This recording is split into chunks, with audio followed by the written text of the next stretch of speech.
Welcome to Kingdom Success University, where I teach kingdom principles that will transform you from the inside out. Building your life on solid foundation will provide consistent and repeatable success no matter where you are at in life. Some of the key principles that will be taught on the podcast are leadership, finances, mindset, attitude, and much more. Tune in to hear today's episode and enjoy. Welcome to Kingdom Success University, where I teach kingdom principles that will transform you from the inside out. Building your life on solid foundation will provide consistent and repeatable success no matter where you are at in life. Some of the key principles that will be taught on the podcast are leadership, finances, mindset, attitude, and much more. Tune in to hear today's episode and enjoy. Kurt Sears grew up in upstate New York and is the fourth oldest of 13 children. He graduated from Ohio University with a bachelor's degree in psychology and has spent almost a decade in manufacturing and logistics environments helping to develop people-centered quality programs and process improvements. Outside of work, Kurt is a husband, father, podcast host, and a volunteer pastor.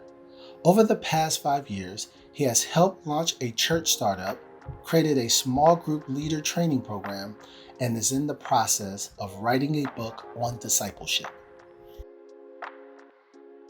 Welcome to Kingdom Success University, where we teach kingdom principles in a practical way. I want to thank each and every one of you for tuning in into this episode called The Creation of a Kingdom Father. Now, today's series is about boyhood. But before we get into that, I want to just help you with the narrative in terms of why we are doing this. We realize that out in the world that there are a lot of families that do not have fathers in their houses. And so there's this conundrum that people are facing where absent fathers are not there, or even when fathers are there, that they're not rearing, meaning teaching their children the things that they need to teach them of God. And so we felt that this series is a good eye opener for what men go through in each of the phases that emotionally and psychologically, to let people know the pressures of men. And so this gives you a little bit of insight. Now, we talked about childhood and from the ages of newborn up till like 9 years old, or let's just say 11 years old, right? You're really like, okay, you're learning right from wrong. Your parents are teaching you all of those things. And last episode, we spoke upon that. Have fun with it. Kurt did an amazing job just talking about his background, upstate New York for sure. And that was a pretty cool episode. But what I'm excited about today is more so of boyhood. Now, when we talk about boyhood, now we're getting into the nitty gritty. That's 12 to 19 years young. And this is so crucial for men, or for boys, as I would say, because this is where we now realize that there's an opposite sex from us, the female. And there are peer pressures that are real, whether perception or reality, real, true peer pressures out there. Now, what I'm excited about to do this, as far as in doing this with Kurt, is that Kurt is from a different ethnic group. He grew up in a different family than I did. And so this is a time that you can see different perspectives of how both people are raised or were raised. But keep in mind, we went through similar emotions, similar situations. It doesn't matter what ethnic group, what gender you are. It doesn't matter what religion you are. What matters is that all men at one point in time have come to these moments that has defined us as men. And so I'm excited about this boyhood and where it's going to take us. I don't know, but I'm glad to have my guest, Kurt Sears. How's it going? It's going great. I'm happy to be here and I'm excited too. I think this topic is really gonna be a fun one to discuss. Absolutely, absolutely. So, as I was building this narrative, Kurt, that I know that you and I were talking and we were having these conversations. And so, what I want the audience to know is this is not going to be your typical where Kurt just talks, the whole entire time, but it's actually going to be a back and forth. It's going to be questions. So, Kurt will ask me questions, I'll ask him questions. And we really want for you to hone in on just the experience, right? That we all go through. And hey, and if you out there like, man, that's me. Hey, we want you to click to subscribe to the podcast, the YouTube channel after this for sure. But you can reach out to us because we are going to do a Facebook Live down the line and also some promotional videos, which is very exciting for sure. But let's get into it, right? So I help lead the audience through the phases, right, Kurt? But let's really get into the boyhood. Now, when we were talking about Genesis chapter 3, verse 16, 18, which I will read here because I want the audience to know truly when we get into this, the foundation to why we're saying what we're saying. And so, with that being said, let me read this and then I'll turn it over to you, Kurt, to really tie in, hopefully, with your experiences to some of the things that we as men face. Okay. So, in Genesis 3, 16, 18, it says that then he said to the woman, this is God, I will sharpen the pain of your pregnancy, and in pain you will give birth. And you will desire to control your husband, but he will rule over you. Verse 17. And to the man he said, this is God, since you listened to your wife and ate from the tree whose fruit I commanded you not to eat, the ground is cursed because of you. All your life you will struggle to scratch a living from it. Verse 18. It will grow thorns and thistles for you, and though you will eat of its grains. So that's a powerful, those are powerful scriptures. And I mean, this can be like a week long type of sermon, right? But we're not going to preach to you. We're just wanting to give you highlight to say, hey, there is a purpose around why we as men go through the things we go through because of some of the generational issues that we've had in our past, right? And so today, that's what Kurt is going to get into and what I will be getting into as well. So Kurt, now we talked about your childhood, and it was a very, very important phase for you, right? As a child, just learning right from wrong from your parents, which was awesome. But help us understand, right? So going into boyhood, walk us through like what was going on in your mind, like what clicked in your mind when you're like, okay, I'm turning 12 now, and now I'm getting into like middle school and then now transition into high school. So walk us through that kind of process. So what I think is interesting is, when we were talking about the childhood topic last week, it was a lot of, going through the motions, right? So you were doing what your parents told you to do, you were interacting with the groups you were allowed to interact with. I'd say around, 12, 13 is really when you start getting into, making decisions for yourself, feeling like, you're your own person. You kind of have that sense of, hey, I can choose my friends, I can do what I want. And I have lots of stories where there were just times where I chose to do things that my parents were not thrilled about.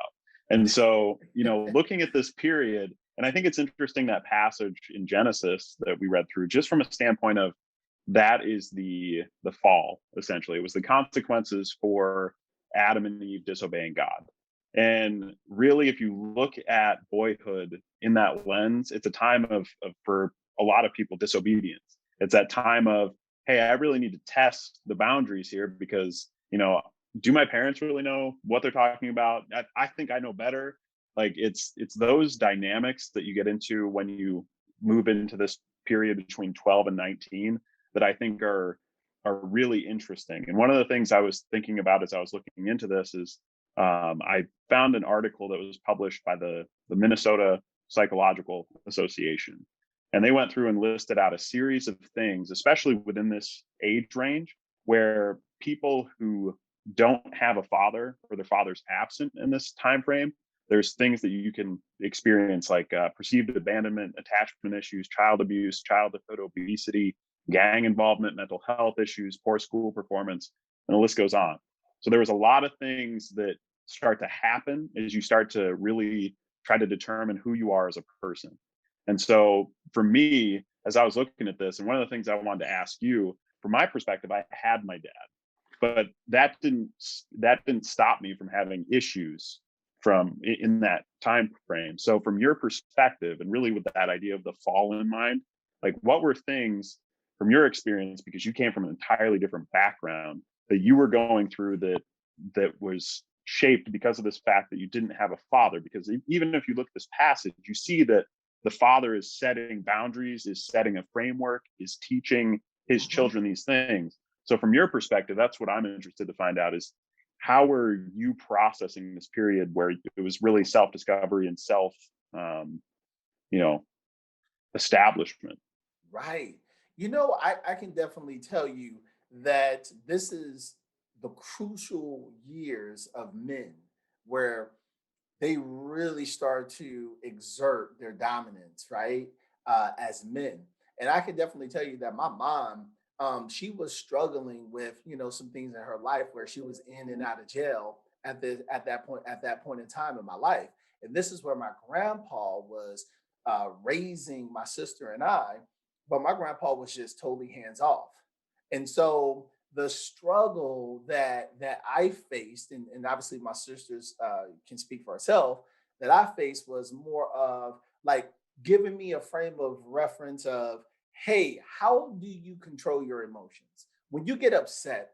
Like sitting me down, saying, "Hey, James, why were you upset?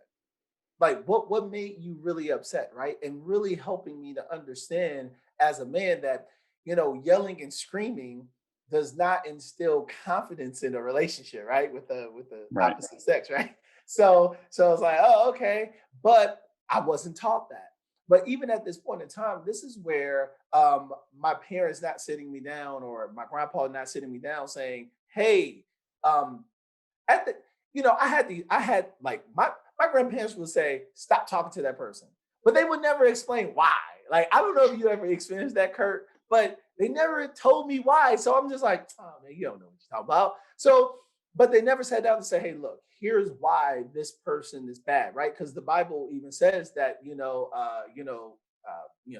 uh, corrupt people can mess up what good morals, right? So if you're around bad influences, they can influence you into doing bad things. So the whole point is that I was then now, hanging out with people who were drug dealers, game bangers, mafia kind of stuff out there.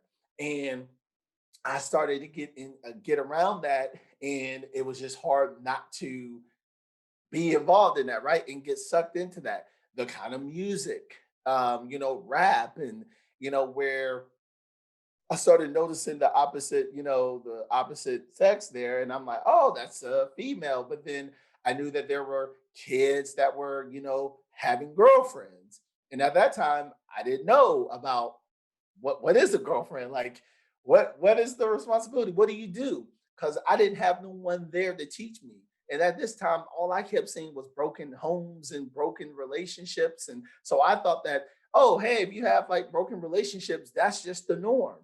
But obviously, learning from the Bible, seeing from the Bible, there is that's not normal, right? So in my experience, it was a lot of brokenness, and it was a lot of like broken homes and father's absence. And what's crazy too? This is what's crazy is that I actually saw in my house at some point where men would have like 7 kids, and they would they will only get their kids maybe like once a quarter. But it was like, okay, normal. And I'm like, oh my goodness, like, are you serious? Like, it just like the concept, like now thinking about it, it's crazy. but it was shaping and molding me at that point in time. And so that's when I started to learn, Kurt, as a person that, oh wow, my grandpa's not like my grandfather. He only had one income, and my grandpa wasn't a business owner or anything. He just worked. So it was like eight females in the house, and then plus me. So it's like 10 people in the house. So trying to feed 10 people off of one income, it can get a little bit stressful in the house. So my grandpa was like, "Hey, you got to go work." Now, what's funny is that the ladies didn't work, but I had to go work, right? And I had to go pay for my food and my clothes and my shoes. And but then he would get upset when I'm gone all the time. He was like, "Well, why are you always gone?" I mean, man, I gotta pay for something, right? So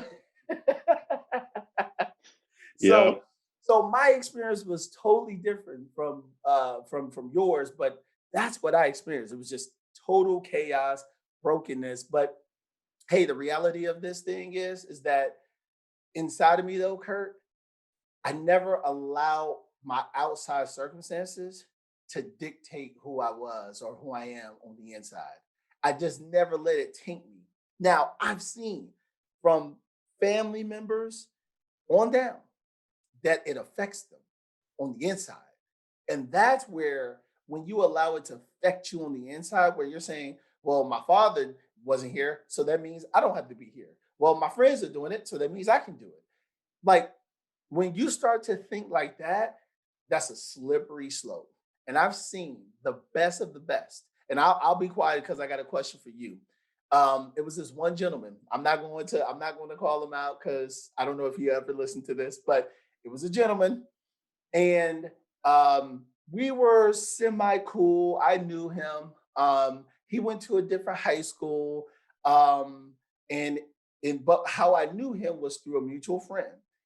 And I remember one day when talking to my friend, he said, "This guy quit school." Now he went to Jefferson High School. Now this was a magnet school. Hey, you graduate there, man, you get full scholarships, you go to college. I mean, he's set for life. And I mean, he had a full scholarship. All he had to do was graduate. So it's his junior year, going into his senior year. And I won't ever forget, he quit school because he met this female and said, "I want to be with her." Now, my friend warned him and said, "Hey, don't do it. She's a bad influence. I don't think she's good for you." He did not listen. He went on, dated her, and to this day, he's been to jail 3 times. Just recently got out, and yeah, and that woman has wrecked his life for the good, because now that like he has like kids by her, that child support plus, hey, if he gets behind, she can put him right back into jail again. So these are the things that has happened and that I've seen growing up. And that's the kind of environment that I was in. But let's talk about yours, right? Because hey, yours is a little bit more different. It wasn't really as like chaotic as mine's, but I'm quite sure that you went through some changes, because at the time I think, and again I get these numbers wrong, but I think that what it was like 13 plus people in the house at any given time. Now some of the kids like grew up and got out, right, graduated, so that's why the number kind of like went down. But at the time, at one point, it was like 12 plus people in the house. So like, what were some of the transitions, some of the things that you faced as a boy? So for me, a lot of it, and it's funny because there's differences in our stories. Like you saw a lot of stuff that I wasn't exposed to as a kid. So I mean, I grew up, and I was talking to my brother about this past weekend, but I grew up really sheltered. I mean, I grew up in a home that my parents tried their hardest to keep the world out. It's, let these kids grow up and they're going to grow up knowing what we want them to know, and that whole side of it. And so for me, I didn't have exposure to a lot of things growing up outside of church and outside of really this lifestyle that my parents wanted me to have. And there was good things and bad things about that, right?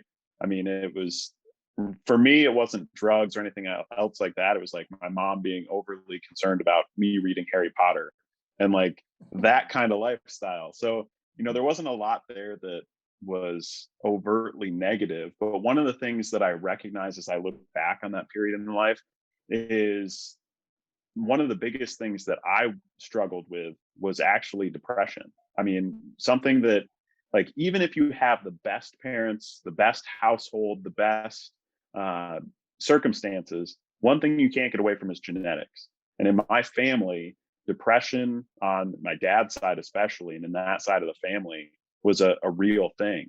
And so when I was in high school, I started going through that. I started experiencing these days where I would just wake up and just be like, it's not going to be a good day. And I didn't know why. I couldn't explain it. But one of the things that was similar with our backgrounds is my dad was single income. My dad was raising, there's 11 people in the house. I mean, there's chaos from that perspective. There was always stuff going on. Yeah. But it was one income. And I know of times talking to my brothers now where, they were concerned where money was going to come from. They didn't have enough money to cover the bills. There was issues like that financially within the house. And so one of the things that I look back on is, even though my parents wanted to be there with that many kids, you can't give everybody individualized attention. And so, I was good in school. And so for me, it was, I got attention if my grades were poor. And so I didn't want to have that kind of interaction with my dad. So I made sure my grades stayed up and I'd have B's in math and things like that. And he would give me a hard time for it. But one of the things I look at is, like, I didn't really talk to him about, the depression stuff. I didn't know how to communicate or articulate or verbalize, like, hey, I'm going through this thing where I feel like life just sucks. And I don't know why. Because again, you're supposed to be a Christian, you're supposed to be happy, life's supposed to be good, and it's just not. And so from that perspective, it was really interesting growing up in that environment because, you don't really know how to communicate because, like, when you have that many kids around, you have that issue of divided attention. And so what that manifested itself as is, I started really hanging out with people at school who were from different backgrounds, no dad at home, single parent relationships, things like that, divorced homes. And so I was starting to get exposed to more and more things in this period of time. And so that was one of the things too that I noticed, that I wanted to try different stuff. I wanted to do new things and do things that, my parents didn't necessarily approve of. I read Harry Potter in my room at night under a blanket. Like, it was like that kind of stuff was like, just like, even if it isn't drugs and alcohol and some of the other things that people get into in these time frames, kids at this period naturally want to rebel. They naturally want to act out. They naturally want to assert themselves. And that's what I found even with me is I'd listened to a bunch of punk rock music and I remember one time one of my siblings found one of the CDs that my buddy had made for me, and they brought it along with them on a car ride with my dad. And so they're like, "Oh, play this." And so my dad's like, "Oh, okay." And so he puts it in. A couple swear words later, and he's got the thing out, and he actually snapped it in half. He was so mad. And so, like, it's that kind of thing where, like, those were situations that I grew up in, which are different, but it was still that same idea. I still wanted to assert myself. I still was exploring, and I was still going through junk. It was just that kind of stuff that, even with really good parents, which I see my parents as they did the best they could. And even with that, it doesn't protect you from the world. It doesn't protect you from things outside it. There's still things that everybody has to go through.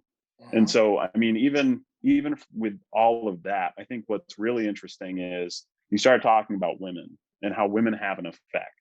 And even looking at your buddy, who the woman had a huge impact on his whole trajectory.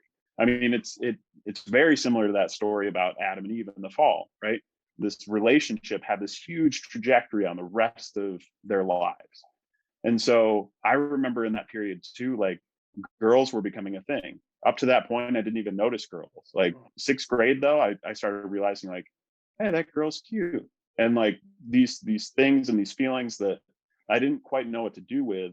And then when you have like that first interaction with a girl where she likes you and you like her, it's like, whoa, this is the most amazing thing in the world. Like, Right. all right, let's hold hands. Whoa, like Whoa, like that's amazing, right. right? But it starts you into this thing where these outside voices, outside of your parents and outside of our fathers in particular, who are supposed to be there to instruct us, start to influence us in different directions. And it's also a period where we start thinking like our dads don't know anything. And at least for me, that's the way it was. And even if you look at most of modern culture, look at any modern sitcom. Who is the dad? He's just a big doofus who has like a really good, emotional moment with the kids, like at the end of the episode. But like, he's not somebody that you look to as an authority figure. He's not somebody you look to as somebody who's wise and gives instruction. And those are the kind of things that I think are lacking today is when we look at, this period in our lives, what we need most and what we are most reluctant to accept is we need wisdom. We need older men speaking into our lives saying, listen, you can go this route. You can assert your will, but I'm telling you, it's going to wind you up in a place that you didn't want to be in the first place. Mhm. And so, from your perspective, in this period, how were those dynamics playing out? Like the women, the asserting your will, like what did that look like for you? Yeah, so it was very interesting and unique because I remember, and you're taking me back now. I'm gonna have to go all the way back. I remember I was attending Martin Luther, no, Carroll Elementary down in San Antonio, Texas, and I won't ever forget this. We moved to Fargo Avenue, and and I don't know where this girl was at, right? I'm in elementary, by the way, right? So not even middle school. I saw All this right. young, bright skinned, I mean, cute girl. Like she was so cute. And and all I remember is that she walked towards this elementary school called Dora Miller. And I said, okay. So I went to my grandpa and said, hey, I want to go to Dora Miller because I know that girl is there, right? And so that was like where I was at, right? Because my mama tell you like, oh, James he used to be the ladies' man or something like that, because it's like, oh, he's cute or whatever. So, but again, like in my mind, I'm like, oh wow, this girl is cute. Oh wow, this young lady is she's smart. But it was all surface level. It was Hmm. nothing like ever like long lasting. It was more of a, oh, she has a body, or oh, she has a nice smile, or oh, she cute, or oh, she has nice hair, or wow, she has fine friends. So I'm gonna date her because she got a lot of fine friends. I can hook, my friends up with her friends, right? So it was all these like wrong motivations. And I started dating at this point in time too, where I was like, all right, well, I want a girlfriend. And my parents, they didn't have like the guardrails, like how your parents had like some guardrails to protect you from the outside. No, my family was like, let the world in, right? And so it kind of again it's a good and a bad thing, but I could definitely tell you for that time it was definitely bad because like experiencing some of those things, I wish I wouldn't have never experienced some of those things where it's like, okay, these are certain spirits, certain types of people and individuals that I would never want my kids to be around. But again, that's where I was at. And at this time too, this is where like my dad was like in and out, and I will only see him like maybe like once every 3 years, and he'll pop up.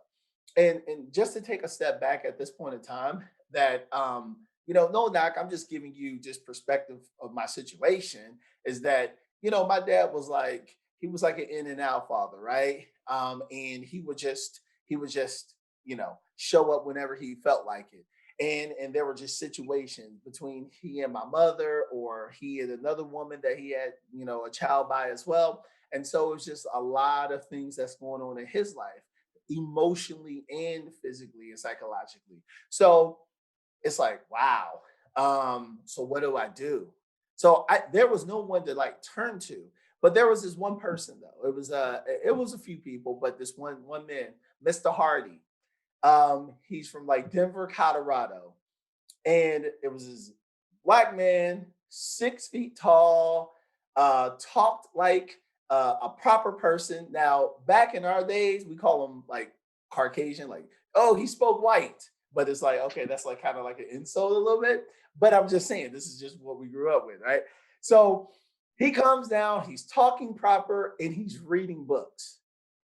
Now, in my hood, the books we're reading is the books I can't even say online today. Okay. So that's where we're at, right? Right, So right, I'm right, like, right. he's actually reading a book about, about Greek gods, and oh, he's reading a book about, African American history. And I'm like, what? Like, I was like, why are you reading those books? And he would always have his like reading glasses on, and he'll have a book in his briefcase. He'll have a book in his desk. He'll have a book at home. Like it's just like all these things that he would just do.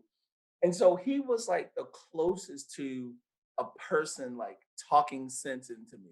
They'd be like, hey, James, like you can go anywhere you want. And he was actually the light at the time for me to say, I want to get out of San Antonio. Because at this time, he went to Denver, Colorado, Mexico, New York, California. I mean, places that I've never been. Now, again, Texas is his own country. So people stay in Texas, right? So that's what we do, Kurt. So that was like the scope. It was just like, oh, Texas, that's it. Nothing outside of that. So this is where I said, man, I'm going out of town. And so at this point in time, that's where he started talking sense into me to say, hey, stop talking to this female. Or hey, you don't want to talk to that lady. And I'm like, okay, why? And he would give me reasons why not to. Hey, you don't want to hang out with this person. Now, even though sometimes I didn't listen to him, now again, this is disobedience, right? To Genesis chapter 3, 16, 18, where it's like, whatever, man, I know better. But guess what? These females that I was talking to, Kurt, yeah, these females were not good because they were exerting their dominance too, right? So women are going from a dependent phase into an independent phase where they're like, I'm my own woman. I can make my own money. If that's the case, then you need to take care of me, kind of thing. And I'm like, oh snap! And so, and again, when you're going from childhood to boyhood, I say this: boyhood is you know what's right, you just don't always do what's right all the time, right? So, and that was the struggle in my transition to boyhood is that yes, I knew what was right at times, but I continuously, I'm gonna do this, right? Just because of, well, they said to not do it, I'm gonna do it. And through that, I have gone through some heartache and pains. I have like I've like there are some amazing people out there that I've messed up relationships with, but I can tell you that that was a great learning experience in boyhood. Now let me transition over to you because you were sheltered, right? Now, were you allowed to date? And then were there any point in your life between 12 and 19 where, where let's just say intimacy came into the picture where, maybe women were trying to, get you in the bed or something like that?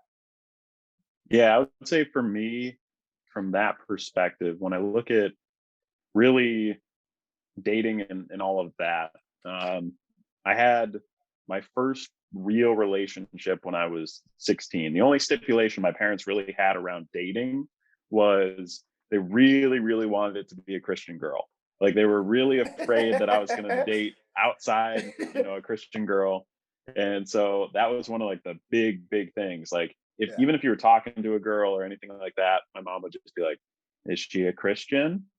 and and she would do that for like literally any girl you were talking to. And so it was Uh-huh. that was part of the pressure on it, is that was one of the things you were looking for, was like, okay, I gotta meet the parents rules and stuff like that, but at the Mhm. same time you're also a 16-year-old kid. I mean, you really don't know what relationships are about, why you're in them. And it's interesting that you had a role model that you looked up to who kind of spoke into your life. because I had that too. And it was actually one of my older brothers at that time. And I remember when I got into my first relationship, and for me as like a sheltered Christian, I'm thinking long haul, here we go, like long-term relationship. Yeah. And I ended up being more like a serial dater. Like I would get into these long-term relationships because from my perspective, I saw it as I needed to be, faithful to a woman. I needed to take care of this woman. I needed to do these things.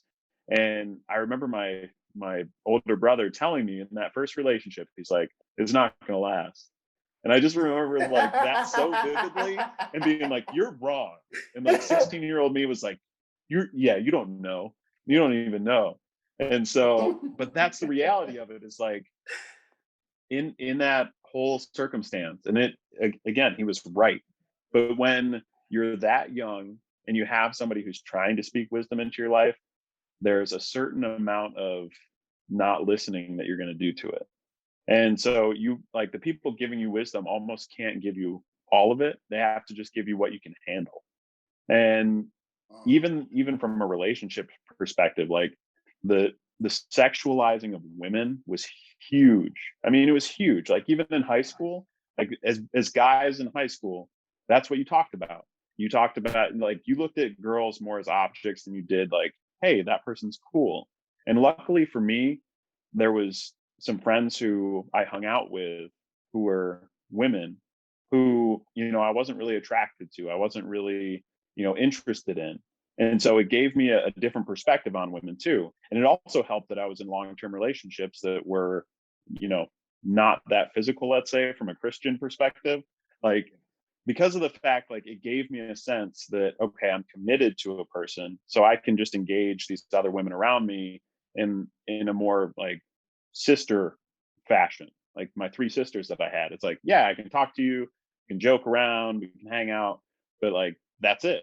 And so that was something where, as it started to get more physical as you get older, because even like it's really, really hard today. And even if you look at the stats, like there's kids losing their virginity at like 12, 13. Like it's insane. It's insane. Like they're not ready for that. And Yeah. you can't say any different to them because, they don't have anybody who's telling them any different anyway. Hmm. And so I remember, even when I started getting into that side of relationships, it was something that people told me, hey, don't do it. Like, hey, don't get into that side of relationships because there's going to be consequences. And you never, ever, ever listen, because those are just like, oh, those are just the older people. They don't know anything. I just need to do my thing. Like, Yeah. and really the culture promotes it. The culture says you're not really in a relationship unless you have sex. Like that's when the real relationship starts. But man, what I learned in my life is that's when the real problems started. Like it's like playing with fire. Like it's Hmm. literally like playing with fire, because within a certain boundary, fire can be great, but if it gets out of that, man, you're in trouble. And I can't tell you how much heartache and heartbreak and pain I went through just experiencing that, within those first several years of really adolescence and figuring out what it meant to be my own man, quote unquote. Hmm. And that's the part of it where try as hard as you can as a dad to speak into your kids, but at the same time recognize they're only going to listen to you so much. And I think that's what you see in Genesis, is that idea that the kids just didn't listen to the dad. I mean, they're just like, oh, but it's those voices around you, and you have a ton of them at that age. You have, Hmm. movies, you have your friends, you have literally anyone other than your parents who you think is cool, that you allow them more room in your mind to speak to you than you let your parents, who love you and care for you. But again, I don't think we understand love as a concept in our culture either. And so I think those were the biggest things for me. Hmm. It's really, it really devastated me, I think, in the long run, for getting into that kind of stuff and really not listening to the voices that were trying to tell me what was right. And, looking back on that now, I can say it. But again, if I was 16, I would probably listen to, me say that now and go, nah, that guy doesn't know what he's talking about. Yeah. Like that's, that's just the truth. Yeah. Yeah. And so, I Exactly. mean, but I guess from you, and one of the things I'm really interested in around this phase in your life is, what did faith look like? Because that's a part of your belief patterns, and what you believe and accept drive your actions. And so Mhm. what I believed at that time, and I can say this for without a doubt in relationships, is I looked for relationships to validate me, to make me feel like I was approved, to make me feel like I was worth something, because I have this woman who's interested in me and wants to spend time with me and talk to me and all that stuff. I used it Mhm. as validation for myself. So Mhm. from that perspective, and that's what I believed in, really. I think I believed in that more than God. I believed in the fact that I needed somebody to validate me. And so Yes. from a beliefs perspective, what was driving you, but in this time that we call boyhood? I can say it was worldly things. It was either materials, it was either, hey, have a great body, or, you know, pleasures, out in the world. So those were some of the things that were like driving me. And good or bad, those were things that I said, okay, this is what I'm setting my mind to. I'm going to go and do it. So so at this point in time, I was in church, but let me just kind of explain to you again. This is just my experience and not yours or anyone else. Is that there's two types of church that I want people to know. There's like the religion church, where there's traditions. There's, these, you got to get on your knees, and you got to bow down, and you got to pray, like all these traditions, like man-made kind of things. But there's no true transformation on the inside.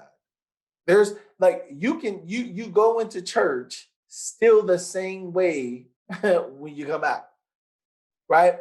And that was like one side. And that's what I saw and experienced throughout my life of boyhood, is that church. And but then there's another side, and that's the kingdom. This is where faith is activated. This is where now you're practicing. This is where you're activating the promises of God. And where I was at, I was actually on the side of religion, where, oh, I'll just show up to church, people see me. Yep, I'm here. Hey, how you doing? Kind of thing, right? And check mark off that. And but there was no true transformation. There was nothing changing me on the inside. There was nothing. I wasn't really sitting there like reading the Bible every single day. Again, I mean, why would you?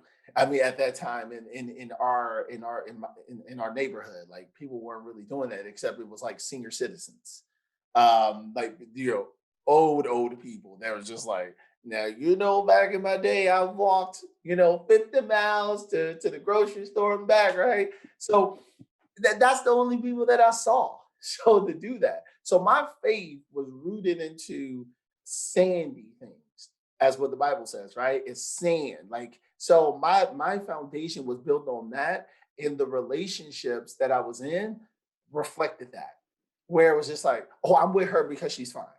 And and the women that actually dated me, and this is not all. There may be a few of them that I can name off the top of my head, but majority of them, they were in love with the favor of my life. They weren't really in love with who I was as a man. Meaning, like, I had the talent. Oh wow, I'm in love with the fact that he's a football star, right? He's a five-star recruit. Or wow, he's going to college. Like, they're in love with the thought of success. Like, there are women who may be in love with, hey, if they see me on a Zoom, or they see you on a Zoom or whatever, like, see me on a Zoom, you're married, but me, they see me on a Zoom, they like, oh my gosh, Kingdom Success University, all that. Women can fall in love with that kind of stuff, instead of really looking at the person to say, hey, who is he as a man?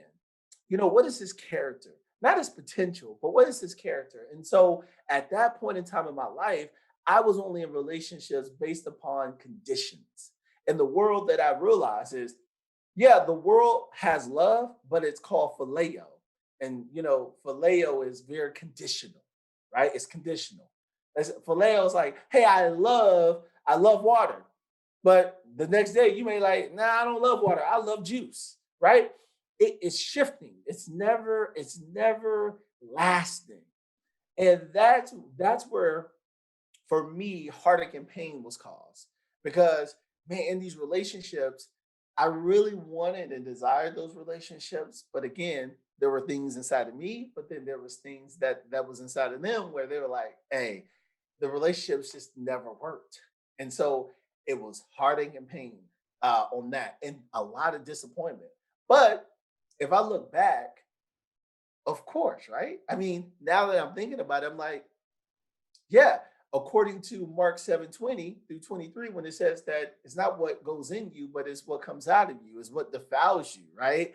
And those things that comes from within are fallen nature, right? That fallen nature where, hey, we have those lustful desires. And you know what lustful desires are? Here's what it really is. It's just really self-centeredness. It's all about you.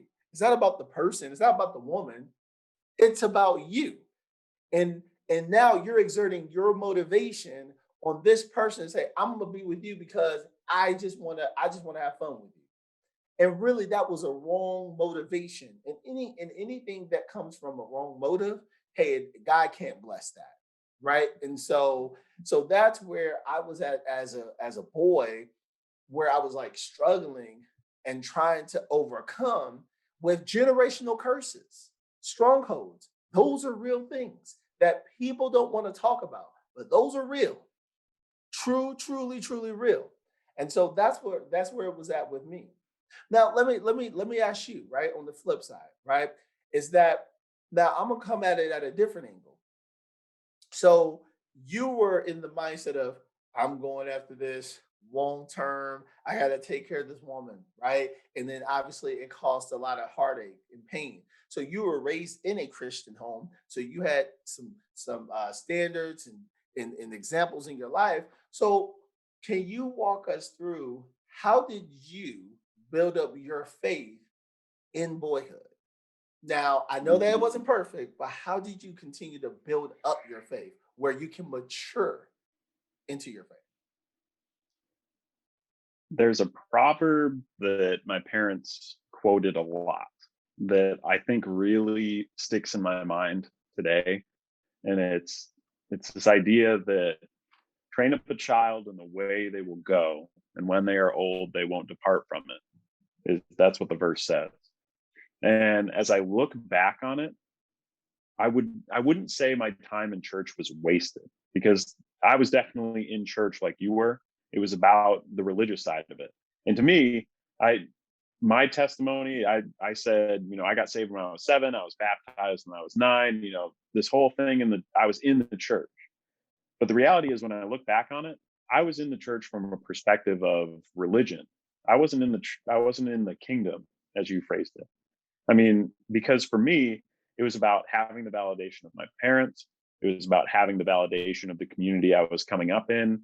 It was about having this maybe even sense of superiority in a way, because it's, hey, I know what's right. And, I go to church and I do the stuff, right? And and Yeah. so that's the one thing where I think about it, and it was in every facet of my life where I have a vivid memory of being in this period of boyhood, probably 16ish, sitting in my room on the floor with my Bible, reading my Bible, going through and feeling like, man, I'm really good for doing this. Like it's a, Friday afternoon, I could be outside, like, but I'm here reading my Bible. Like it for me, it wasn't about the relationship aspect. It was about, hey, I know this will get approval. I know this will, even if people couldn't see me at that point, I knew it was about, hey, I want to do the right thing. And the problem is that causes so much dissonance inside you because of the fact that you are still flesh. Like everyone's a sinner, right? I see it. I see it in my 4-year-old. The kid is like, out there wheeling and dealing and lying and all this stuff, like to just so he doesn't get in trouble. And like I see it in even when he's 4, like he knows what to do because he knows what's right and he knows what's wrong, and he just chooses not to do it. Now take that and put it into somebody who's 16, who's essentially, being able to do all this stuff, who can drive a car, who can have a job, who can do all these things and feel like an adult. Well, at the same Mhm. time, like, we don't have the capacity to understand what we're doing. And so, and really understand, I guess, spiritual things from that standpoint, is because we don't recognize the fact that we're we're prone to sin, we're prone to choose things that are contrary to what's best for us, because that's our nature. But then at the same time, when you're trying to do all the church stuff and you feel like, man, if I can just do enough of that, it's going to outweigh all these thoughts that I have that are really terrible, that I feel like, the depression, the thoughts towards women, all of these things that are just in constant battle within you as a kid, because there's so many different elements that you're trying to figure out at the same time. Like, I have to be good at school, I have to be good in church. And it's all this pursuit of trying to be a good person. And I heard a great message this week about the Pharisee that goes onto the temple steps and he prays, and there's a tax collector, and he says, "Oh, thank you, Lord, that I'm not like other men. I don't, struggle with adultery. I don't do this. I don't do that. I give 10% of my income. I'm a great guy." And then he even calls out the tax collector for being there, for being like just the worst person. And the tax collector stands a ways away from everybody and says, "Lord, have mercy on me, a sinner." And then Jesus says he was the one who was justified, the tax collector, not the religious guy. And it's because, again, when you're part of the kingdom, that whole idea of being, it's this internal change. It's this realization that you can't do it, that, like, with you are nothing apart from needing Christ. And when you get there, when you realize that, when you realize even all the good stuff, even me reading my Bible, even me being an usher in church, even me doing all this stuff at church, that doesn't save me. It's recognizing that I need something greater than me that really makes the difference. And honestly, when I was in that boyhood phase, I mean, those lessons weren't lost on me. I feel like when I came to faith later on, like when I actually became part of the kingdom later on, Mhm. all of that stuff just came alive. It was like it was dry wood just sitting on the side waiting for a fire. Like, Mhm. it was still there. I didn't lose it. And that's something too, is even if you take your kids through these things and they don't care, they just toss it off to the side, they're not interested. I can tell you it has an impact, because it did for me. And whether or not, you ever enter the kingdom, or whether you just remain the Pharisee saying, "Hey, look at how good I am. I show up to church and I'm looking the best out of anybody here." And, even if you never get into the kingdom, those lessons are still there. I mean, those things that you're taught in that period, man, it's huge. And Mhm. so, like, I, I really need to tell my parents that, because I think sometimes they thought they had failed us multiple times. Like, hey, they went off and did this, or, they didn't end up doing the right thing. And all of these things along the way, that it's just like, I look back on Boyhood and I say, it's really, the more you can be exposed to truth, the better off you're going to be. Mhm. Hands down, whether or not you accept it, the better off you're going to be, because eventually, if God gives you long enough and keeps you alive long enough and keeps you out of prison and keeps you out of, overdosing and all that stuff, like, the reality is you always have time to turn to Christ. And so that to me is, it was a foundation. 13 to really 18 was huge. Mm.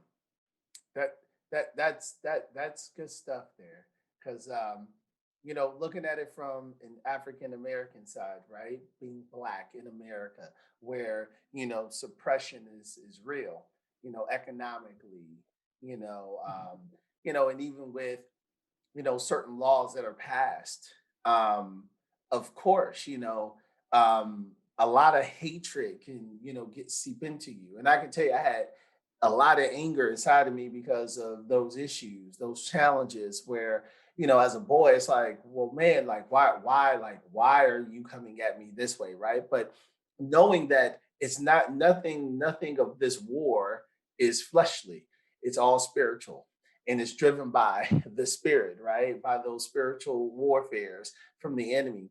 And so understanding as a child, it's hard to understand that, because you're so in the flesh, because you're only driven by what you see, right? It's like, well, I see female, I see pot, I see pan. but it's more than just that. But at that time, it's hard to drill that into a kid's head because it's just like, whatever, I just want to have fun, right? And but in this transition too, Kurt, which will be closing and transitioning into manhood in our next series, by the way, or our next episode, is that the truth of this is that as you're in the boyhood, you start to realize that we're actually going through a transitional phase. So we're going from this self-centered to, now we're just kind of like just selfish, right? So it's just like, okay, we know what's right. We just don't do what's right all the time, right? Phase in our life. But then now, what's supposed to happen if you have parents or have people in your life that's rearing you is that now they're helping you to partner to say, okay, man, there's a transition. And this is where I think that most men, Kurt, get stuck. Mm. That the stuckness, not a real word, so I'm making this up, that we get stuck into this childhood or boyhood phase and we don't even know we're there. Even though we're 20, 21, 30, 40, 50, we're still stuck in boyhood phase. But we don't realize that there is supposed to be a transitional period. And in this transitional period is very crucial, right? And when we read to you the scripture, see, that was the result of something that Adam and Eve didn't do. But see, there was clear description in there that Adam was supposed to do, right? That we as men that are not necessarily taught. Now, I'm not saying for all men, but I'm saying for a lot of men that were not taught in boyhood. And that phase is how do we transition from boyhood to manhood? This is now going from I know what's right, but I just don't do what's right. Into manhood is called, guess what? I know what's right and I do what's right most of the time. And that's where we're going to stop here because, from a maturity perspective, we want to highlight that and let you know that in this boyhood phase, that we're nothing without Christ. Now, again, this is our faith. This is faith based. So, this is where we're coming from. Now, this does not mean that you have to, but we ask that, hey, that you respect, our space as well, too. And so, Kurt, I want to thank you so much for this series because this is awesome. Just seeing it from your perspective, seeing it from a different perspective is always amazing. I learn a lot about you. We always laugh, have fun. So this is great. So to the audience, hey, if you want to leave with some departing wisdom, what would that be for boyhood? Hmm. I would say really it's interesting because I was looking at Proverbs today. And if you look at Proverbs as a book, a lot of it's written like a father to a son. And so I guess since you opened it up with scripture, I wasn't sure why I saw this, but maybe I should just give a little wisdom from the book that's about wisdom. But it says in this is 4:13, keep hold of instruction, do not let go, guard her, for she is your life. Do not enter the path of the wicked, and do not walk in the way of evil. Avoid it, do not go on it, turn away from it and pass on. For they cannot sleep unless they have done wrong.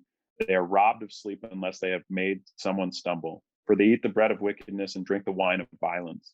But the path of the righteous is like the light of dawn, which shines brighter and brighter until full day. And that was from the wisest man in the world, King Solomon. So, with that, I want to thank you for tuning in. Please subscribe to the podcast YouTube channel, and thank you for this episode. Thank you for listening in on today's episode. Please subscribe to the podcast and YouTube channel.